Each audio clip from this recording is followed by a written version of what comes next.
transferable skills. From Cackle Media, this is Transferable Skills. I'm Noah Mishkin. Today's guest is Laura Greer, who shares her skills journey from shoe and apparel sales into property realtor. I hope you enjoy. Laura Greer, thank you for being here on the show. It's great to be here. Thanks for the invite. When I was growing up and going to school, going to college, a lot of my friends had direction, where they wanted to be, what they wanted to do when they grew up, and I never had that. So I got a degree and I didn't ever use my degree. I grew up in St. Louis. I went back to St. Louis for a year and all my friends were in Chicago. So I moved to Chicago and everybody said, "What are you going to do?" And I'm like, "I don't know. I'm going to get a job." There was this fabulous shoe store about 7-8 blocks from my house. And I went in and I'm like, I love shoes. I love people. Let's go. So that was really my first job out of college. And it was sales, straight sales, 100% commission. And I rocked it. I loved it. It was not only an education in shoes, it was an education in people, in cultures. And my goal at that point, when I got into the shoe monger business, was this is really cool, but really maybe I'd like to move up into the corporate area, become a buyer. And what I found out was that I didn't want to do that in that company. But what happened in that job is that I made private clients would come back to the shoe store. It was called Churn Shoes. And many people who live in Chicago know of Churn-ins. It was the last self-standing store that Churn-ins built, and it was near Halstead and Diversey in the Lakeview community. And if you walked into a Churn-ins, you were going there to buy, usually. It wasn't a browsing situation. They had a parking lot, and you went there to buy. And so I created relationships with my clients. I love people. I love to learn about new people. And so when someone would walk in, and I sold women's and children's shoes. As we do in sales, you size up the person. What are they wearing? What do their shoes look like? For a woman, what type of purse is she carrying? Whether she's in ripped jeans or not, if she's wearing Cole Haans, if she's got a fancy purse, she has money or she spends money on these types of things.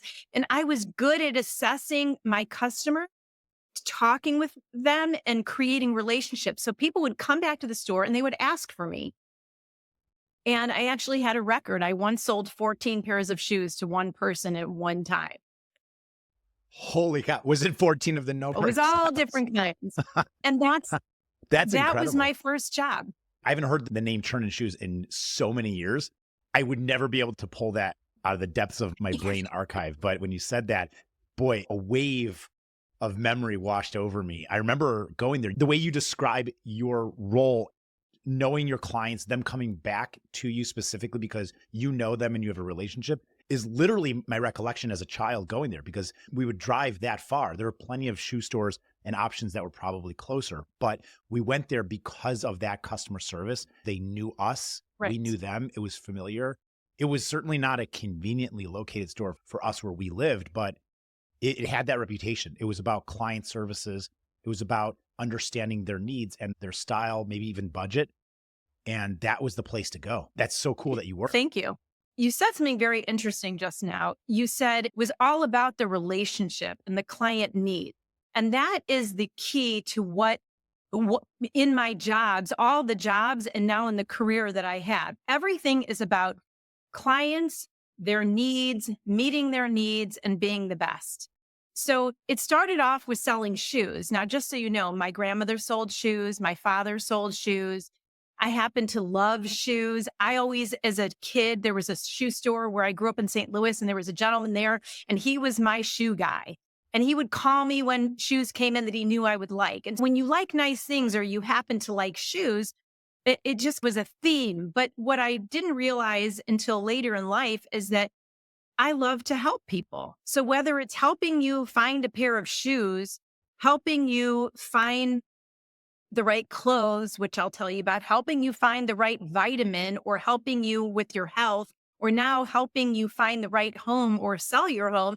And I didn't realize it until this moment. That's been the theme of my life, is how can I help other people, make them feel seen and heard, and do a service for them and get paid. That's awesome. Yeah. Oh, and getting paid is a key component of one's job.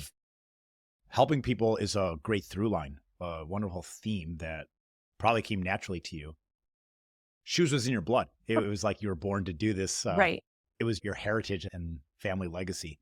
I like that you fulfilled that though. As you describe your role selling shoes, you talked about understanding the clients, sizing them up in a way where you could get a persona, a profile. Was that instinct or were you taught how to sell? I think it's always been instinct. I'm a very social person. I love meeting new people. And even though I would say as a young kid, I don't think I had a lot of confidence, I was confident in that setting. I wasn't afraid. They did train us very well. They really gave us a whole education on shoes and how they were made and how to fit someone properly. I'm not sure that's done anymore when you get a shoe sales Hmm. position. But also, my managers liked me and they helped to give me confidence. But as far as just approaching human beings, that is something that I was born with. And Yeah. I have a lot of empathy for other people. I actually would like to tell you one beautiful story that I've never forgotten. This was a life lesson. A family walked in who didn't speak a lot of English, and there was a young person with them, and she was clearly ill. Turned out she had leukemia, and it was winter, and she was very swollen, and she needed a pair of boots. And I brought out probably every boot we had in her size. And the only ones that she could get her foot into were these really expensive boots that they could not afford. And at the time, I didn't have a lot of money. I probably would have just bought the shoes for them. And so I begged my manager to give them this big discount. And he couldn't. He wasn't able to do that. And they couldn't buy the shoes. And I literally went in the back and cried because I couldn't help these people. And I thought to myself, this isn't just about selling shoes. This is about helping people. And it was a real experience that has stayed with me forever. And I think I've always, you can look at it, oh yeah, you sell clothes or shoes, or you can look at it as, no, you're helping someone to clothe themselves. And maybe that piece of clothing or those shoes gives someone confidence. And I look at the glass always as half full, and it's easy to think, oh, you just do this or you just do that. But then if you think, how is my job or my career helping other people to be their best at what they do? It's a beautiful feeling. And I was sad that day, and I've thought about it a lot. Yeah. What could you have possibly done? You couldn't have given a discount unless you were given the permission to do Correct. so. But maybe later on in your life, there were areas where you could be more autonomous and independently make those decisions that help other people. I've Benefit from actually somebody else done or that in my career now, where I'm representing the buyer and something happens in the course of the sale and the seller refuses to pay for it and the buyer can't or doesn't want to pay for it.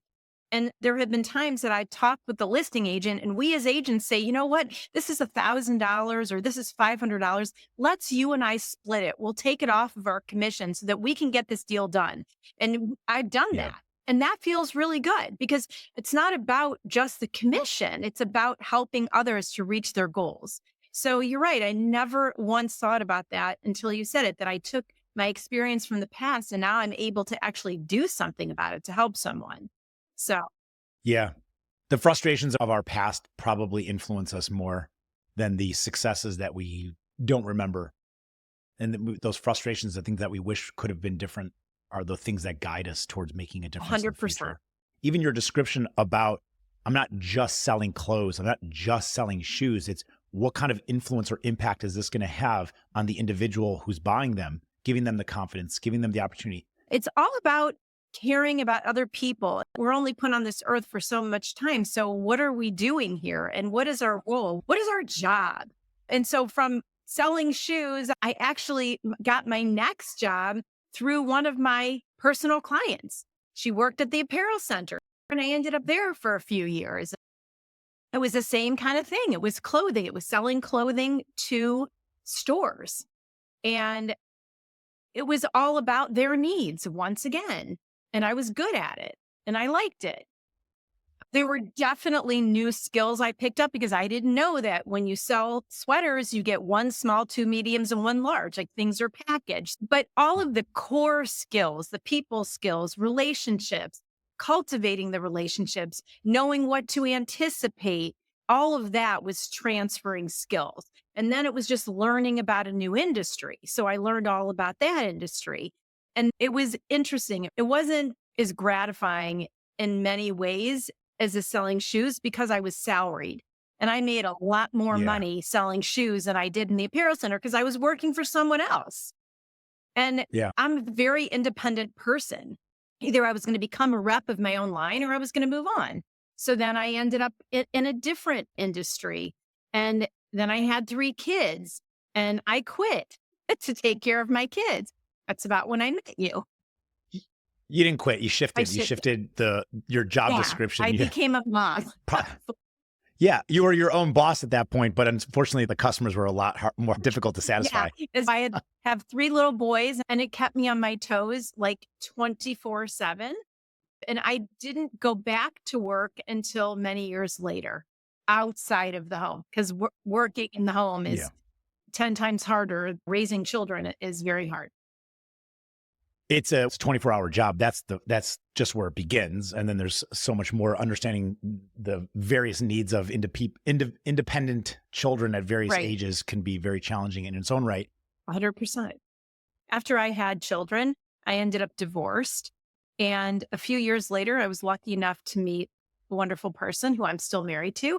And he has three children and he had custody of his children. So with my three children and his three children, we got married, we moved in. And Yeah. one day a friend of mine called and said, "Hey, I'm selling these vitamins and skincare, and I really want you to come to this meeting." And I thought, "Oh, I'm not interested in that." She said, "Please come." And she was a good friend. So I went. So I listened to her spiel and I thought, okay, that's very compelling, but yeah, I don't have any extra money. And I got out of there as fast as I can. And I've always been interested in being healthy. I was having an issue with a lot of cleaning products in my home, just giving me headaches. And one of the things she sold were green cleaning products. So I tried a few products, but the truth is I tried them because there was a 100% money back guarantee no matter what. And I thought, okay, I'll be a really good friend. I'll buy a few of these products and then they won't work and I'll get my money back. And the opposite happened. I bought some of these products. They were amazing. I lost a little weight, which I wanted to do, and I could clean my house and I didn't get a headache. And she said to me, "You could sell this stuff and you could make a little money." And I thought, oh my gosh, I could totally do that. And I could do it on the side because I could do it when I would want. And so I took the plunge and I signed up to become an independent Shaklee distributor. And it's a network marketing company. Can you help describe So it? a network marketing company is where you sell products. You're an independent distributor. So you're working on a 1099. There's no salary. And anyone who you teach and train to be on your team to also sell those products, they're on your team. And then you begin to make a small income from whatever they sell as well. I loved the products. It was so easy for me to sell these products. The key to making significant income in a network marketing company is to have your own team. And that's something I never wanted. I just wanted to be my own boss, do my own thing. And I can spread myself very far and wide, as we say, like in a network marketing, you can have customers or you can go deep and have a large organization. I just was never interested in having a large organization. So to this day, I have a great residual income from this business. But as my kids were getting older, I had a little bit of money coming in from this. It was actually more than a little bit. It was a great amount of money for the time I was putting in, and it still is. But when my youngest child was 16, I thought, okay, what do I want to do? I want something else. I love this company, but this isn't what I want to do.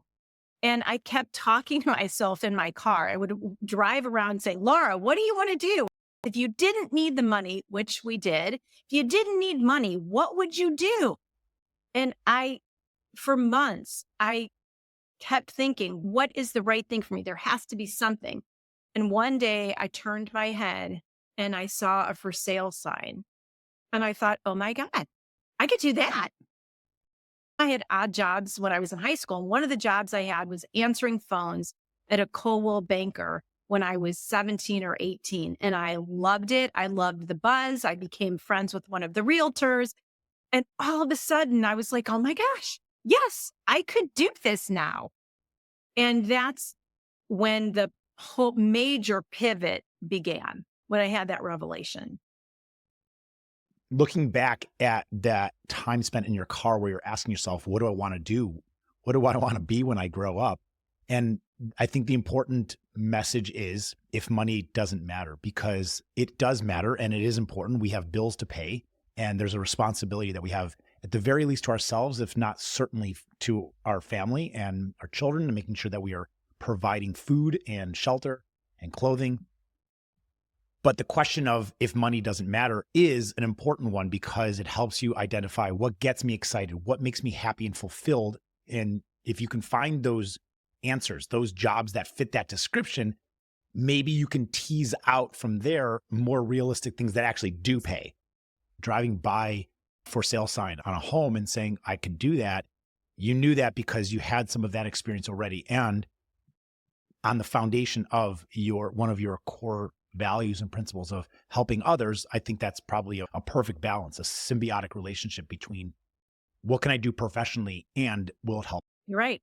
Was there a sense of apprehension or an uncertainty about how to get into this? So, yeah, when I was strictly selling Shaklee, I would go to network events in the community. I belonged to the Chamber of Commerce. And I would say 3 years before this revelation occurred, I was at a holiday party and I met a woman who was a realtor and we became fast friends. We started having lunch together, having coffee. I would hear about her business. She would hear about my business. And we started an accountability partnership.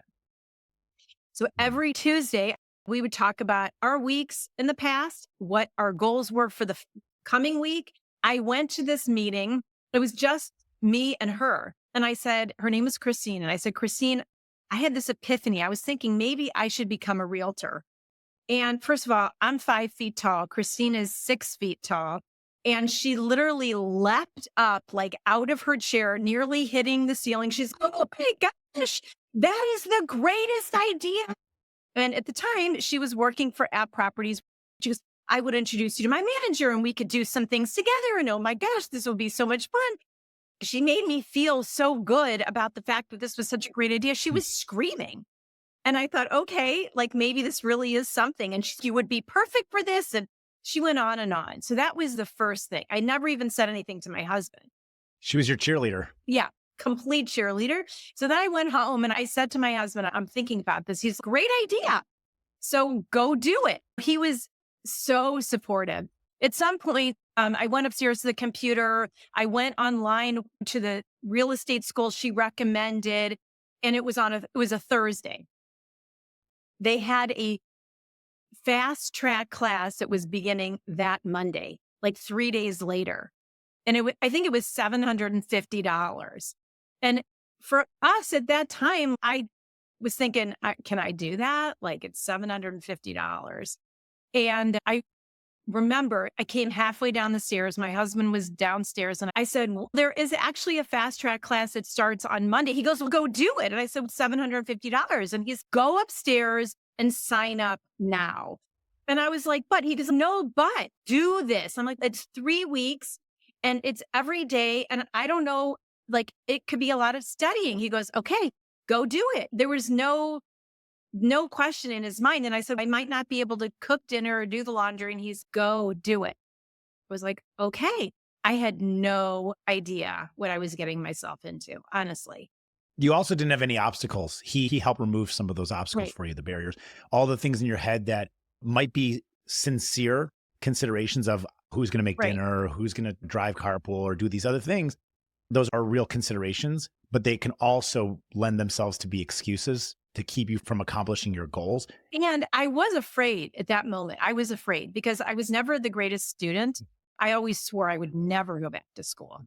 And I was scared. Like, can I do this? What if I fail? And I've always had that little, you're not good Sure. enough. You're going to fail. You can't do this. And thanks to my amazing husband, Joe, he was like, no, you got this. So I went upstairs. I remember like hovering my finger over that button And then I just closed my eyes and I clicked. And right after I paid, I actually got a phone call from someone at the Real Estate Institute. And he said, "Hi, I see that you just signed up. I want you to know that there's a book you need to pick up, and you can download the first class, but the way it works is you have to read all the material before you go to the class." I thought, okay, fine. The book was literally this thick. Yeah. How was that weekend for you? I really freaked out. And my husband was like, you can do this. So I ended up driving to the Real Estate Institute and picking up the book. And I nearly cried out of fear. Yeah. And I remember being very scared. When I told my kids, they were all just, "You rock, you're awesome. You're going to be the best realtor in the whole world," which was really nice. Once I got that book, I said to my husband, "I'm going to have to be in the library." So it was 3 weeks of nonstop studying. But I thought, I am going to do this. I don't care what it takes. So from start to finish, I became a realtor. In 6 weeks, I had a job. It was crazy. That's awesome. It's very daunting, stressful for many students at any age right. to have to study for and Right. prepare. I was in my 40s and it was very stressful. I will tell you, the interesting thing is, like most of what I learned in real estate class, it didn't prepare me to be a realtor. When I was hired at properties, they had an RE 101 class. And that's what prepared me for really being a realtor. What's step one? What's step two? What if you have a client? What do you do with them? How do you search online? How do you write a contract? What do you look for? And the truth is, I think we all know in life, as we get older, there's nothing you can learn in a book that is better than life experience. And so I think, when becoming a realtor or doing anything else in this world, quite frankly, you need a mentor. Sometimes you don't. I guess it depends if you're hired by a company and they're giving you training, et cetera, et cetera. But I've been very blessed. I've had a few mentors. And my managing broker, who is just phenomenal, said to me, "You are my best and easiest hire ever, because when you came here, you already knew how to run your own business." So when I became a Shaklee distributor, my business leader, Jennifer, taught us how to run our businesses. And all of those skills that I learned in my becoming a network marketing professional, I transferred immediately into being a realtor. Nobody needed to tell me, "Oh, you needed to keep track of your clients. You need to make sure to keep in touch with them. You need to take people to coffee. You need to ask people how their families are." First of all, that to me, that's just human being 101. So Right. if you love people and you're curious about others and you really are truly interested in people's lives, you develop relationships. And when you're in sales, people want to buy a product or use someone who they know and trust. So I had already built my relationships. So when I announced to all of my clients and all of my friends that I was becoming a realtor, I immediately had clients, because they knew that if they had called me about what vitamins they needed or what green cleaners were best for them, and I gave my all to them in that industry, why would I not then help them find the right house or give my all and help them selling their house? I think this is a brilliant podcast, because what we don't realize as we're in our 20s and sometimes even in our 30s is we have skills that are lifelong skills that we've developed throughout the course of our life. And we are constantly transferring our skills from one thing to the next. And if you're not, like, something's wrong, something's wrong. We Yeah. are all so diverse and we have different strengths and weaknesses. And when we take our strengths and we are able to develop them in a way and then transfer them into making a living, it doesn't feel like work. So I'm Yeah. very grateful to my business leader in Shaklee. I'm still very dear friends with her. I've had a couple people who helped me along the way, but yeah, I just feel grateful. And it's not an easy business. Real estate is not easy. I'm constantly challenged. I'm constantly learning, honing my skills, my people skills, taking deep breaths and trying to be calm. But all of the skills that I learned in relationship building, I've transferred to real estate. It's love and relationships first, real estate second. And that's what the original owners of App Properties have always taught us, which is why our logo is love, because it's love first. That's awesome. I love that. Technical Sure. question. I often hear the term real estate agent and then I hear real estate broker. What's the difference? In order to become a realtor, you have to be a part of an organization, whether it's, we live in Chicago. So whether it's the Chicago Association of Realtors or it's the North Shore Barrington Association of Realtors, you have to belong to an organization. And at the beginning, you have to take some of their classes. And realtors are bound by ethics, morals, things like that. There's a whole code of ethics. You can be fined, you can be taken to realtor court. And realtor is a trademark name. You can't just throw it around, and it is capitalized. And if you don't belong to one of those organizations, then you're not a realtor. You're You're an an agent. agent.